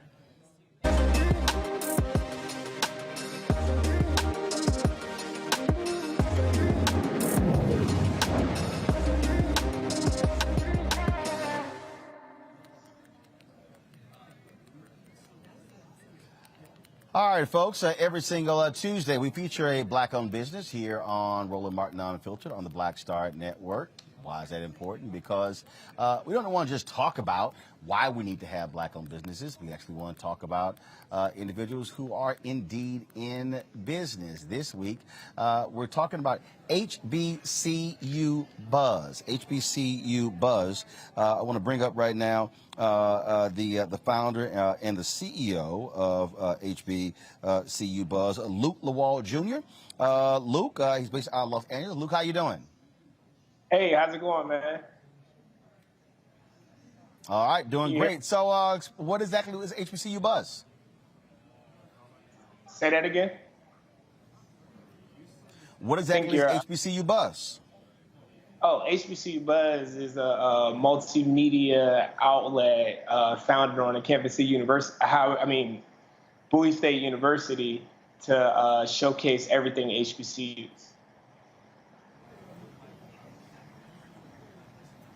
And so, in terms of what is your reach? What are you doing on a weekly, on a daily basis? You're talking about, obviously, HBCU Buzz, but how are you telling the story of HBCUs? So I'll give you a perfect example. When I started HBCU Buzz, I was on my dorm room in college at Bowie State University, and it was, I want to say about 10 years ago, and we were just on Twitter. And it's funny because all we did was tweet what was going on our campuses, but now we have over hundreds, thousands of followers on our website that read all our articles daily. We constantly publish news on all our different syndications, and via our social media channels and our email blasts and our newsletters, we're constantly spreading the gospel of historically black colleges and universities. To be honest, it's proud that we're celebrating our 10-year anniversary because every year we're getting bigger and better. So you started, and obviously it began to build. Are you seeing more attention, more focus? I'm seeing more accounts that are being created that actually are having that has HBCU content.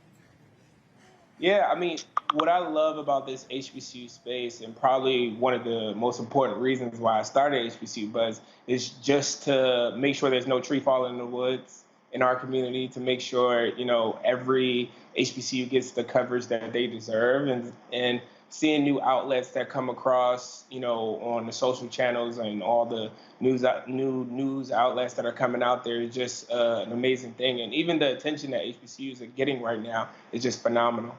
And, I'm a member of one of the greatest fraternities on the planet, and one of the loving things that we talk about in our fraternity is friendship and how essential that is. And, all the new outlets that are coming out, most of them are my friends and, colleagues of mine. So it's always good to kind of like share the HBCU gospel.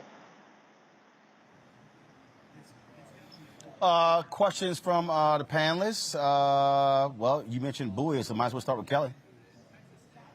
Hey, Luke. Hope you remember me. I was one of your first followers on HBCU Buzz. Back when you started it.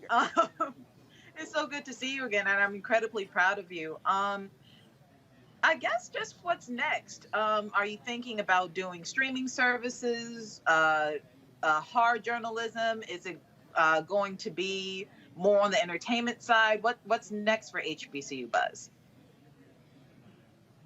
I mean, to be honest, we're doing all of those things.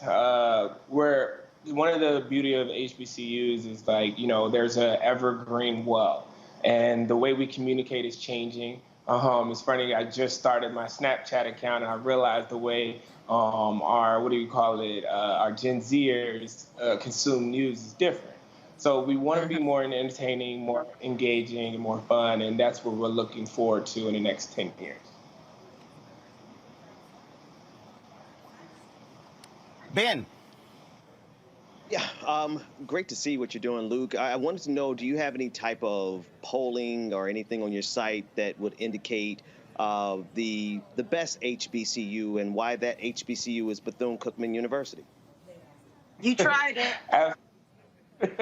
Absolutely not. The best HBCU is HBCU Buzz in general, but if we're taking sides, it's absolutely Bowie State. But we do a number of different things to kind of like showcase all the different HBCU students. We're getting ready to launch our top 30 under 30 next week, highlighting all the wonderful things that HBCU students and grads are doing in our community. So there's so many ways that we can highlight individuals and graduates like yourself from Bethune-Cookman. Bless you, man. Congratulations on all your success. Thanks. Mustafa. Luke, yeah, once again, congratulations. I spent a lot of time at Bowie, so I know there's a number of incredible folks who have went there and continue to go there. My question is around the pipeline. So is there a way that you're connecting with folks maybe who are in middle school and high school to also help them to understand the value added of going to an HBCU? Absolutely. Every year, I mean, we meet them right where they're at, right? We work with organizations like HBCU Night to bring high school students to different HBCUs to kind of like figure out what different schools they want to apply for. I just seen the article that came out on Forbes that talked about the $50 million that went out in scholarships due to HBCU Night. And, you know, like I said, when I say we meet them right where they're at, a lot of times they watch our social pages just to get that experience of what's going on our college campuses. All right, then. Well, Luke, is glad to have you on the show. Congratulations on what you're doing for HBCU Buzz, and we look forward to what you do in the future. Absolutely. Thank you. All right, thank you so very much. All right, folks, going to a break. We come back more from the Hope Global Forum 2021 here in Atlanta. You're watching Roland Martin Unfiltered right here on the Black Star Network. Don't forget, download the app, all platforms, Apple phone, Android TV, Apple TV, Roku, Samsung, Xbox. Also, you can get it as well from Amazon Fire TV, Amazon Fire Stick. You can also support us, Bring the Funk Fan Club. Every dollar you give goes to support what we do. Our goal is to get 20,000 of our fans to contribute at an average of $50 each, $4.19 a month, 13 cents a day. Again, you can do so via Cash App, $RM Unfiltered, Venmo is RM Unfiltered, PayPal is R Martin Unfiltered, and Zelle is Roland at RolandSMartin.com, Roland at RolandMartinUnfiltered.com. I'll be right back. Oh, that spin class was brutal. Well, you can try using the Buick's massaging seat. Ooh, yeah, that's nice. Can I use Apple CarPlay to put some music on? Sure. It's wireless. It's something we all like. Okay, hold on. What's your Buick's Wi-Fi password? Buick Envision 2021. Oh, you should pick something stronger. That's really predictable. That's a really tight spot. Don't worry. I used to hate parallel parking. Me too. Hey. Really outdid yourself. Yes, we did. The all-new Buick Envision, an SUV built around you. All of you. Betty is saving big holiday shopping at Amazon. So now, she's free to become Bear Hug Betty. Settle in, kids. You'll be there a while. Ooh, where you going? Hi, I'm Vivian Green. Hi, I'm Wendell Pierce, actor and author of The Wind in the Reeds. Hey, yo, Peace World, what's going on? It's the Love King of R&B, Raheem Devon, and you're watching Roland Martin, Unfiltered.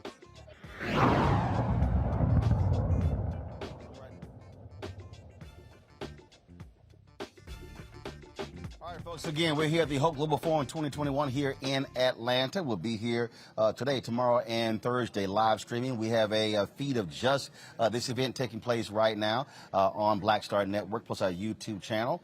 And so in just a moment, John Hope Brown's going to be talking with the CEO of Fortune Media, Alan Murray. Let's go to Hope Global Forum 2021. An award, her producers and her support people said that they had to do the Oprah test on me, which was they had to go and do deep background on me, going back to my childhood, to make sure that I had as much to lose reputationally as she did. Wow. I've never said and you passed. Well, I guess. And that $100,000 that she gave me to start my office in Chicago, thank you, Oprah Winfrey, and with money from Paul Newman, it was his salad dressing company, profits from that, which we're going to talk about this ethos, because he was ahead of his time. The money was important, but the credibility was more important. And when I bring people on stage, it's important that they have as much to lose as I do, that they're people I feel like I can wrap my hands around, that if they make a mistake, blame it on their head, not their heart, that they're decent, good people. And everybody makes a mistake, but they're not a mistake. They make a mistake, they're not a mistake. And you and I have this sort of relationship that's almost unarticulated. I can't say how you feel about me, but I trust you. And trust for a journalist is probably everything beyond basic competence, to be trusted. It is. And you've been passionate about this since you were 9 years old. And just to contextualize what this job is, I want to make sure I say this properly. Fortune magazine is, in long form sort of reading, people talk about the Fortune 500. You follow me? Fortune magazine is to business what Ebony magazine or Essence magazine was to the black community. And your role as the head of this editorially is, it brings gravitas to the conversation. So you, like me, have a lot to lose with the topics with which you wrap your arms around. Yet you come here talking about social justice, which is a bit of a risk in business. So you've been passionate about this from 9 years old. You come here today. Is the thing that drove you to journalism at 9 years old and the thing that has you here on the stage, is it the same line of passion? I think there's a line. You're asking for my life story. Are you going to give me time for that? I mean, I'm an old man here. Whatever you can do in a minute. I appreciate you say I started as a journalist when I was 9 years old. Interested in journalism. I actually walked up and down the neighborhood and asked people about they lost their cat or their grandmother was visiting. And I would take notes, and this was before the day of Xerox machines. So I would take all my notes home to my mother, and I'd lay them all out longhand, and she'd type them on a special kind of carbon paper, and I had a jelly sheet copying machine. I could make a copy of my newspaper on the jelly sheet copying machine, run off 30 copies, and sell them for a nickel a piece. I think I have no idea. 9 years old, you don't know why you're doing something, but I did feel like I was doing a service. I was providing facts to these people about their neighbors and what their neighbors were up to. And I do feel very passionately about facts and about truth, and very disturbed about what's happened to facts and truth in our society. We can put that aside for a different conversation. But I want to get back to social justice, because that was really the question you're asking. I mean, the other thing about my mother was she had a very strong sense of social justice. We moved to Tennessee when I was 9 years old, and she it was kind of a tough time for race relations. It was busing was underway, and my earliest, strongest memory of my mother was if we would be in a room. We lived on Lookout Mountain, which Dr. King pinpointed as kind of a symbol of affluent bigotry. It was from Stone Mountain to Lookout Mountain. And she would, if we were in a room where someone, one of my father's friends, somebody said something that had a hint of racism in it, she would just stand up and walk out. She wouldn't say anything. She would just quietly get up and walk out of the room. She said, I'm not going to be witness to this. And it made, I mean, I was a kid. I didn't really know fully what was going on, but it made a real impression on me about your role in life and the need to be witness, that you can't be a passive. Even as a journalist, where my job was to be passive, at the end of the day, you can't really be passive. You have to make a stand. As far as how that's come up in the business world, though, there's been a dramatic, you had Dan Schulman out here earlier. Dan Schulman is a different breed of leader than existed when I started my career watching business journalism. It's you know, I've been. All right, folks. The conversation continues with the Fortune Media CEO. Again, if you want to actually see the separate stream, just simply go to our Black Star Network app or go to our YouTube channel, and you'll see that. Got to go to commercial break, pay a few more bills, then we'll come back here to the Hope Global Forum here in Atlanta. Roland Martin Unfiltered on the Black Star Network. Back in a moment.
Time to be smart.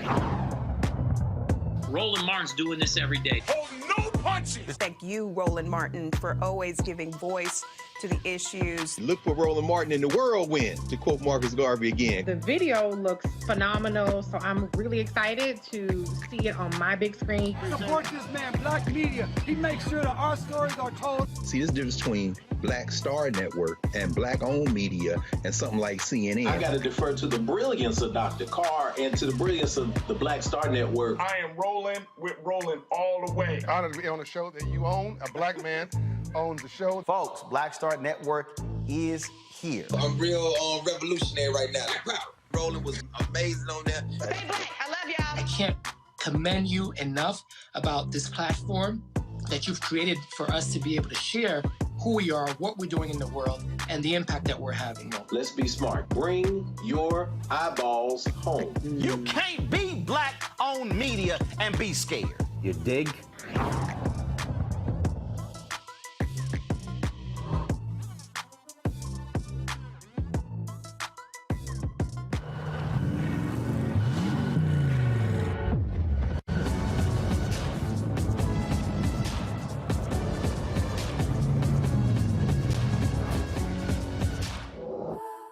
Hi, I'm LD Barge. Hey, yo, Peace World. What's going on? It's the Love King of R&B, Raheem Devon, and you're watching Roland Martin Unfiltered.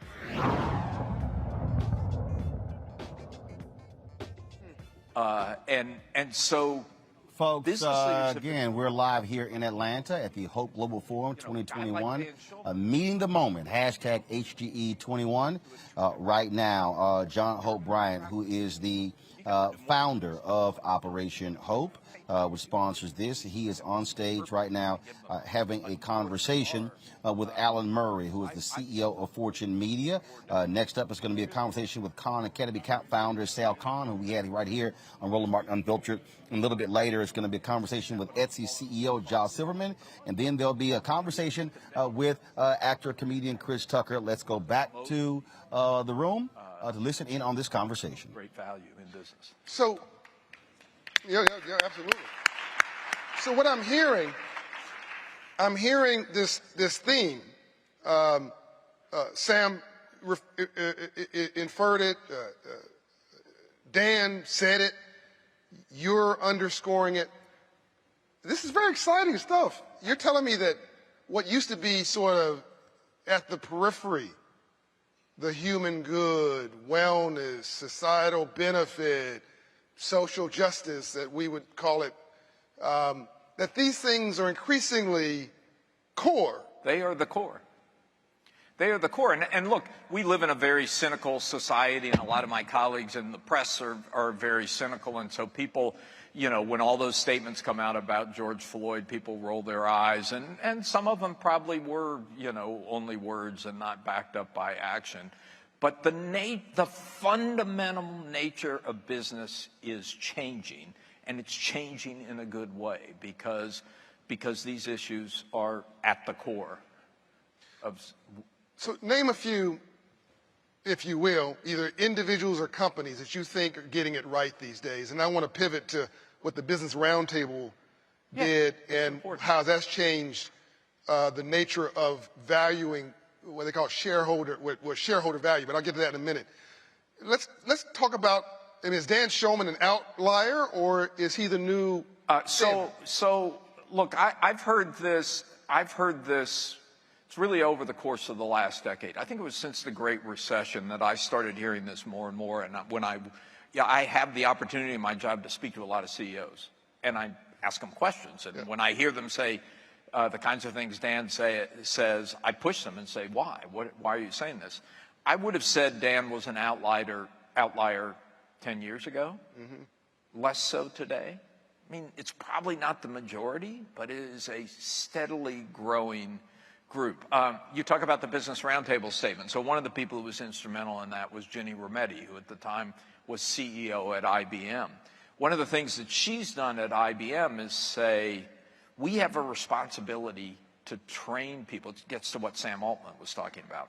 We have a responsibility to train people to take the jobs that are going to be created by this technological revolution. Yes. There will be jobs created. The challenge is, will people have the opportunity? I love what he said about talent is widely distributed, opportunity is narrowly distributed. That's right. Will people have the opportunity to take advantage of these jobs that are going to be created? And so, and by the way, that's why I believe this infrastructure bill that's being debated and the human capital part of that, of retraining workers for the future, is so incredibly important. So important. So Ginny Rometty at IBM said, well, we train people. We train the people who work for us, but we really have a broader responsibility to society than that. And so they created this P-Tech program that trained thousands of people who never went to work for IBM. But it was to address the training challenge. And then she went on, by the way, after last year, she went on to join up with the two Kens, Ken Frazier, the CEO of Merck, and the former CEO of American Express, to create the 110 Initiative, which is, again, an effort to provide 1 million jobs over the next 10 years for people, good jobs, for people who wouldn't have gotten them otherwise. So, you know, I could give you give you dozens of examples of that. And we talked about speaking out. John Donahoe at Nike. John Donahoe is an amazing, and has a personal story behind it. You know, he kind of took a year off after he was CEO of eBay to figure out what he wanted to do with the rest of his life, and he knew that he wanted to have a strong purpose, and he believes it. And it's been good for his company, as you point out. It's been good for PayPal. Mark Benioff, the CEO of Salesforce, I think has been really instrumental in this. I mean, he was the one, you know, as a journalist, trying to get CEOs to talk about controversial social issues over the years. It was back to what I said. I mean, the standard view was, if it doesn't affect the bottom line of my company, I'm closing the door. I don't want to talk to you. I don't want to get involved. Keep me out of it. I'm going to focus on the bottom line. Benioff changed that. Michael Brown was 2014. I think it was later that year, maybe 2015, when the state of Indiana, when Mike Pence was governor, passed a law that was widely seen as discriminating against homosexuals, gays, the whole LGBT community. And Benioff said, okay, I'm out. I got a big plant in Indiana. We're not going to be in Indiana if this is the way you're going to run your state. That was unheard of. That was unheard of. That didn't happen in business before 2015. And since then, you've had a whole string of that. State of North Carolina. All right, folks, that is it for us here at the first day of the Hope Global Forum 2021 here in Atlanta. We'll begin broadcasting tomorrow at 8 a.m. If you want to watch the remainder of the conversation with the CEOs as well as the conversation with Chris Tucker, just simply go over to the feed that we have running right now on our YouTube channel as well as on Black Star Network. And so we've had the simultaneous feeds running for the past couple of hours. And so we look forward to having some great conversations the rest of the week. We've got some amazing interviews coming your way. So please stay tuned. We are here on the ground broadcasting from Hope Global Forum. Glad to be partnering with Operation Hope and Jamal Bryant to bring you this information. This is why we created Roland Martin Unfiltered and the Black Star Network to do these very things. And so please, folks, if you want to support what we do, download our app. Our goal, we want to have 50,000 downloads, folks, by December 31st. And so please download it on your Apple phone, your Android phone, Apple TV, Android TV, Roku, Xbox, Amazon Fire TV, Samsung as well. And so please do that. And don't forget to support us in our Bring the Funk fan club. Support us via Cash App, $RM Unfiltered. PayPal's R Martin Unfiltered. Venmo's RM Unfiltered. Zelle is Roland at RolandSMartin.com. Roland at RolandMartinUnfiltered.com. Folks, that is it. I will see you tomorrow right here from the 2021 Hope Global Forum. Thank you so very much. Glad to have all of you with us. You know how we do it. Keep it real, keep it unapologetic, keep it unfiltered, and we keep it black. Holla!